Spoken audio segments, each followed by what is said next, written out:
দশম শ্রেণীর প্রিয় শিক্ষার্থী হালদার স্যার ইউটিউব চ্যানেল থেকে তোমাদের সবাইকে স্বাগতম। আজকে তোমাদের জন্য আরেকটি নতুন ভিডিও নিয়ে এসেছি, ইংরাজি মডেল প্রশ্ন সেট নম্বর 4। ইতিপূর্বে আমি 3টি সেট আমার ইউটিউব চ্যানেলে দিয়ে দিয়েছি। আজকের সেট হচ্ছে 4 নম্বর সেট, রায় ও মার্টিন প্রশ্ন বিচিত্রার প্রথম পর্যায়ক্রমিক মূল্যায়ন 2026। 40 মার্কের একটি স্কুলের প্রশ্ন, আমি বিশ্লেষণ সহ সম্পূর্ণ সমাধান দেখাবো। আর এই ভিডিওতে আসলে যারা দুর্বল আছো ইংরেজিতে তারাও কিন্তু এখান থেকে শিখতে পারবে, কারণ আমি সমস্ত প্রশ্নের উত্তর ইংরেজির পাশাপাশি বাংলায় বিশ্লেষণ করে দেখাবো, যাতে তোমরা বুঝতে অনায়াসে পারো। যাই হোক, তোমরা যারা এখনও আমার চ্যানেলটিকে সাবস্ক্রাইব করোনি তারা এখনই চ্যানেলটিকে সাবস্ক্রাইব করে বেল আইকনটি প্রেস করে দাও এরকম আর অনেক ভিডিও পাওয়ার জন্য। তোমরা দেখতে পাচ্ছ যে এই প্রশ্নটি আসছে বালিগঞ্জ শিশু বালিকা বিদ্যালয় থেকে, ঠিক আছে। এখানে আমরা যদি প্রশ্নটা একটু দেখি, তো এখানে টোটাল যে প্রশ্ন আছে এক এক করে, 1 নম্বর তোমার সিন কম্প্রিহেনশন, 2 নম্বর কবিতা, 3 নম্বর আনসিন কম্প্রিহেনশন, 4, 5, 6, 4, 5 হচ্ছে গ্রামার, 6 হচ্ছে রাইটিং। এই হচ্ছে তোমার টোটাল প্রশ্ন। আমরা সরাসরি চলে যাচ্ছি 1 নম্বর প্রশ্নের প্রথমে প্যাসেজের বাংলা মানে দেখব। Some days after the funeral a special train to Gandhiji ashes to Allahabad. তা অন্ত্যেষ্টিক্রিয়ার কয়েকদিন পর একটি বিশেষ ট্রেন গান্ধীজির অস্থি এলাহাবাদে নিয়ে এলো। The compartment was decked with flower, কামরাটি ছিল ফুল দিয়ে সাজানো।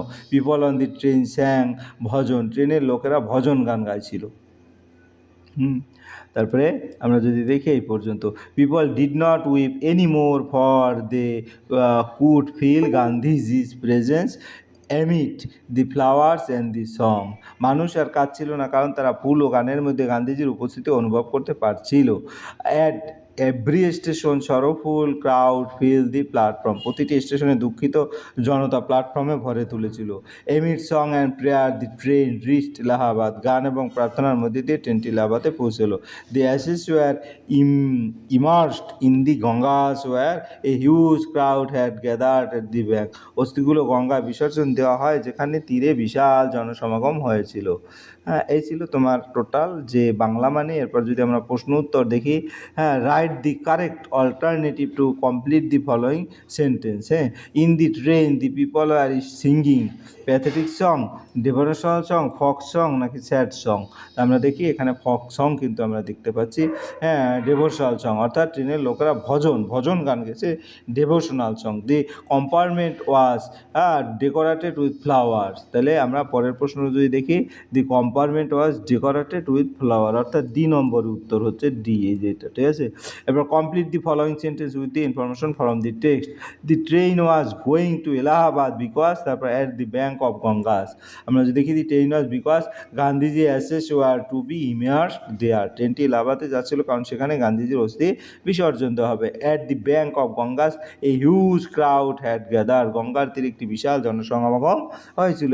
তাহলে 1-এর বি হয়ে গেল। এরপর C, answer the following question, why did not the people weep anymore on the train. People did not weep anymore because they could feel Gandhiji's presence among the flowers and song. মানুষ আর কাঁদছিল না কারণ তারা ফুল ও গানের মধ্যে গান্ধীজির উপস্থিতি অনুভব করেছিল। এরপর আমরা চলে যাব কবিতায়। Read the poem and answer the question that follow. আমরা প্রথমে রিড করবো, অর্থাৎ বাংলা মানে সহ পড়বো। দি মাউন্টেন অ্যান্ড দি স্কোয়ারেল, পাহাড় এবং কাঠবিড়ালি হ্যাড এ কোয়ারেল, তাদের মধ্যে ঝগড়া হয়েছিল। And the former call the latter little prick, আর প্রথমজন পাহাড় দ্বিতীয়জন কাঠবিড়ালি ছোট ভণ্ড বলে ডাকলো। বার্ন রিপ্লাইড, কাঠবিড়ালি উত্তর দিল, we are doubtless very big, তুমি নিঃসন্দেহে খুব বড়। তারপরে but all sorts of things and weather, কিন্তু সব রকম জিনিস এবং আবহাওয়া must be taken in together, একসঙ্গে বিবেচনা করতে হয়। টু মেক আপ ইয়ার, একটি বছর গঠন করতে। অ্যান্ড স্পিয়ার, এবং একটি পৃথিবী গোলক। And I think it no disgrace, আর আমি মনে করি এটা কোনো লজ্জার নয়। টু অকুপাই মাই প্লেস, নিজের জায়গায় থাকা। এখন আমরা tick the right answer. Little prick refers to the mountain, the squirrel, the forest a nut. Little prick মানে the squirrel. Here the word disgrace means distress, pride, disappointed, same. আমরা যদি প্রথমটার উত্তর দেখি, দি স্কোয়ারেল, কারণ little prick refers, little prick বলতে কাঠবিড়ালিকে বোঝানো হয়। Here the word disgrace means same, সেই মানে লজ্জা। এখানে ডিসগ্রেস শব্দের অর্থ সেম অথবা লজ্জা। State whether, the following statement are true or false, write T for true and A for false in the boxes given on the right hand side. The mountain called the square little barn, এটা false, little prig বলছে, তাই না। Little burn little prig বলেছিল। The mountain and the squirrel seem to be a good friend, এটা false, কারণ পাহাড় ও কাঠবিড়ালির মধ্যে ঝগড়া হয়েছিল, তাই তারা ভালো বন্ধু নয়। এরপরে আমরা চলে যাব রিডিং কম্প্রিহেনশন আনসিন কম্প্রিহেনশনে যাব। Albert Einstein the genius was born on 14 March 1879 in the German city of UIM। প্রতিভাবান আলবার্ট আইনস্টাইন 14 মার্চ 1879 সালে জার্মানি শহরে জন্মগ্রহণ করেন। At the age of 2.5 Einstein still was not talking. 2.5 বছর বয়সে আইনস্টাইন তখনও কথা বলতে পারতেন না। As he was a late talker his parents were worried. তিনি দেরিতে কথা বলতে শুরু করেছিলেন বলে তার বাবা মা চিন্তিত ছিলেন। His mother thought him to বে ফ্রেক। তার মা ভাবে তাকে অস্বাভাবিক মনে করতেন। At last the supper one night he broke his silence to say the soup is too hot. অবশেষে এক রাতে খাবারের টেবিলে সে নীরবতা ভেঙে বলল, স্যুপটি খুব গরম। Greatly surprised his parents asked why he had never said a word before. খুব আশ্চর্য হয়ে তার বাবা মা জিজ্ঞেস করলেন সে আগে কেন কখনো কিছু বলেনি। Albert replied, because up to now everything was in order. Albert উত্তর দিল, কারণ এখন পর্যন্ত সব কিছু ঠিকঠাক ছিল। As a child he played by himself because his friend found him boring. ছোটোবেলায় সে একাই খেলতো কারণ তার বন্ধুরা তাকে বিরক্তিকর মনে করতো। হি লাভ মেকানিক্যাল টয়, সে যান্ত্রিক খেলনা খুব পছন্দ করতো। When he saw his newborn sister Maja, he said, "Fine, but where are her wheels?" যখন সে তার নবজাত বোন মাজাকে দেখলো তখন বলল, ভালো, কিন্তু তার চাকা কোথায়? A headmaster once told his father, whatever profession he chooses he will never make success at anything. একবার এক প্রধান শিক্ষক তার বাবাকে বলছিল সে যেই পেশাই বেছে নিক না কেন সে কখনোই কোনো কিছুতে সফল হবে না। He went to high school in Munich and scored good mark in almost every subject. সে মিউনিকে হাই স্কুল পড়াশোনা করে এবং প্রায় সব বিষয়ে ভালো নম্বর পায়। He was highly gifted in physics and mathematics. সে পদার্থবিদ্যা এবং গণিতে খুবই প্রতিভাবান ছিল। তারপরে আমরা চলে যাই in 1901 at the age of 22 Einstein was A university graduate but he was unemployed. 1901 সালে 22 বছর বয়সে আইনস্টাইন বিশ্ববিদ্যালয় থেকে পাশ করলেও তিনি বেকার ছিলেন। হি finally say could job in 1902 as a technical expert in a patent office in burn. অবশেষে 1902 সালে তিনি বার্নের একটি পেটেন্ট অফিসের প্রযুক্তিগত বিশেষজ্ঞ হিসেবে চাকরি পান। In 1903 he married a girl name Mileva. 1903 সালে তিনি মিলেভা নামের এক মেয়েকে বিয়ে করেন। He got world wide fame when a publish his general theory of relativity which provide a new interpretation of gravity. তিনি বিশ্বজোড়া খ্যাতি অর্জন করেন যখন তিনি আপেক্ষিকতার সাধারণ তত্ত্ব প্রকাশ করেন যা মাধ্যাকর্ষণের একটি নতুন ব্যাখ্যা দেয়। Einstein died in 1955 at the age of 76। Einstein 1955 সালে 76 বছর বয়সে মারা যান। এই ছিল তার গল্প। Tick the right answer. Einstein sisters name was, এটা হচ্ছে মাজা, আর তার সি আমরা এখানে পেয়েছি। টিক দি রাইট অ্যান্সার, অর্থাৎ আইনস্টাইন সিস্টার নেম ওয়াজ মাজা। তারপরে পরের প্রশ্ন, Einstein in his childhood love computer game, dress, মাজা, মেকানিক্যাল টয়েস। আমরা যদি বলি তাহলে দেখবো ছোটোবেলায় আইনস্টাইন যান্ত্রিক খেলা ভালোবাসতেন, মেকানিক্যাল টয়েস। তারপর Einstein became a university graduate in the year 1901, অর্থাৎ সে আইনস্টাইন 1901 সালে বিশ্ববিদ্যালয় থেকে পাশ করে। Einstein died at the age of 76। Einstein 76 অর্থাৎ 76 বছর বয়সে মারা যান। তারপরে আমরা যাব B number, true false. At the age of 2 Einstein was able to talk freely. False, 2.5 বছর বয়সে তিনি কথা বলতে পারতেন। Einstein was famous for mathematics and physics. তিনি গণিত ও পদার্থবিদ্যার জন্য বিখ্যাত ছিলেন। True. Einstein married a girl named Mileva. True. তিনি মিলেভা নামের এক মেয়েকে বিয়ে করেন। He was clerk in a patent office in Bern. True.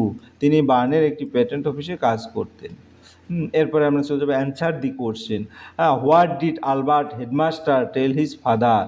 The headmaster told his father that Albert would never be successful in any profession. প্রধান শিক্ষক তার বাবাকে বলছিল যে আলবার্ট কোনো পেশাতেই সফল হবে না। এরপর আমরা চলে যাবো grammar and vocabulary, do as directed. হ্যাঁ, fill in the blanks with appropriate article and preposition. As he entered dash school gate a dash idea occurred dash him। আমরা যদি বলি as he entered the school, এখানে দি হবে, and an idea occurred to, এখানে two হবে, অর্থাৎ দুটো article একটা প্রিপোজিশন। হ্যাঁ, সে যখন স্কুলে গেটে ঢুকলো তখন তার মাথায় একটা ধারণা এলো। এরপরে আমরা বিতে যাব। Rewrite the following sentence according to the instruction given in the bracket. She had written a letter, change the voice. A letter had been written by her, অর্থাৎ একটা চিঠি তার দ্বারা লেখা হয়েছিল। The girl said to me, I will go to your house tomorrow. Change narration. The girl told me that she would go to my house the next day. মেয়েটি আমাকে বলল যে সে পরের দিন আমার বাড়িতে যাবে। রানী met her friend in the garden. Use phrasal verb. Rani came across her friend in the garden. রানী বাগানে তার বন্ধুর সঙ্গে হঠাৎ দেখা করলো। Given below are the meaning of two words which we will find in the passage in question number 3. Find out the word and write them in the appropriate boxes in the right hand side. Brilliant এবং computer specialist. তা আমরা যদি brilliant বলি genius, ব্রিলিয়ান্টের synonym হচ্ছে zealous, এবং computer specialist technical expert. Computer স্পেশালিস্টের অর্থ হচ্ছে প্যাসেজে টেকনিক্যাল এক্সপার্ট। এরপরে আমরা চলে যাব পরের প্রশ্ন 6 নম্বর section C. Write a letter to your friend describing your experience of watching a patriotic film. অর্থাৎ একটা দেশপ্রেমিক যে ফিল্ম বা ছবি দেখা। আমি আবার দেখছি প্রশ্নটা। Right a letter to your friend, বর্ণনা করে এক্সপিরিয়েন্স, অভিজ্ঞতা ওয়াচিংয়ে, অর্থাৎ দেশপ্রেমিক যে একটা সিনেমা সেটা বর্ণনা করে তোমার বন্ধুকে লিখতে বলছে। Dear friend, I hope this letter friend you in good health. আশা করি তুমি ভালো আছো। I am writing to share my wonderful experience of watching a patriotic film last Sunday. গত রবিবার একটি দেশাত্মবোধক সিনেমা দেখার আমার চমৎকার অভিজ্ঞতা তোমার সঙ্গে ভাগ করে নিতেছি। তারপরে the name of the film is the legend of Bhagat Singh. সিনেমাটির নাম the legend of Bhagat Singh. The film beautiful portrays the life and the sacrifice of our great freedom fighter Bhagat Singh. Cinema আমাদের মহান স্বাধীনতা সংগ্রামী ভগৎ সিংয়ের জীবন ও ত্যাগ সুন্দরভাবে তুলে ধরে। It shows how bravely he fight against British rule and sacrifices life for the independence of our country. এতে দেখানো হয়েছে কীভাবে তিনি ব্রিটিশ শাসনের বিরুদ্ধে সাহসের সঙ্গে লড়াই করে দেশের স্বাধীনতার জন্য নিজের জীবন উৎসর্গ করছিল। The acting was powerful and the background music made the scenes even more emotional. অভিনয় ছিল শক্তিশালী এবং পটভূমি সঙ্গীত দৃশ্যগুলিকে আরও আবেগপ্রবণ করতেছিল। While watching the film I fail deep sense of respect and pride for our nation. সিনেমাটি দেখার সময় আমার মনের দেশের প্রতি গভীর শ্রদ্ধা ও গর্ব অনুভব হয়। It reminded me of the struggle and sacrifice made our freedom fighter. এটি আমাকে আমাদের স্বাধীনতা সংগ্রাম ও সংগ্রামীদের সংগ্রাম ও ত্যাগের কথা মনে করিয়ে দেয়। The film also taught me the importance of patriotism and love for the country. সিনেমাটি আমাকে দেশপ্রেম ও দেশের প্রতি ভালোবাসার গুরুত্ব শিখেছে। I think every student should watch such film to understand the true value of freedom. আমি মনে করি স্বাধীনতার প্রকৃত মূল্য বোঝার জন্য প্রত্যেক ছাত্রের এমন সিনেমা দেখা উচিত। It was really an inspiring and unforgettable experience for me. এটা আমার জন্য সত্যি অনুপ্রেরণামূলক ও ভোলার মতো নয় এমন একটা অভিজ্ঞতা। Convey me regards to your parents. তোমার বাবা মাকে আমার প্রণাম জানিও। I am eagerly waiting for your reply. আমি তোমার উত্তরের অধীর আগ্রহ অপেক্ষা করছি। ইউর লাভিংলি তোমার স্নেহের তোমার নাম লিখবে। এরপর আমরা চলে যাবো পরের প্রশ্ন কি বলেছে, write a newspaper report of the Basanta Utsav celebration in your school. তাহলে বসন্ত Utsav celebration in our school, আমাদের স্কুলে বসন্ত উৎসব উদযাপন, কলকাতা 10 মার্চ। হ্যাঁ, Basanta Utsav celebration in our school with great enthusiasm and joy. আমাদের স্কুলে অত্যন্ত উৎসব ও আনন্দের সঙ্গে বসন্ত উৎসব উদযাপন করা হয়। The entire school campus was decorated with flowers and colourful rangoli creating a festive atmosphere. পুরো স্কুল প্রাঙ্গণ ফুল ও রঙিন আলপনা দিয়ে সাজানো হয়েছিল, যা উৎসব মুখর পরিবেশে তৈরি করছিল। The program began with a welcome speech by the headmaster. প্রধান শিক্ষকের স্বাগত ভাষণের মাধ্যমে অনুষ্ঠান শুরু হয়। Student participated various cultural program such as Rabindrasangeet, dance and recitation.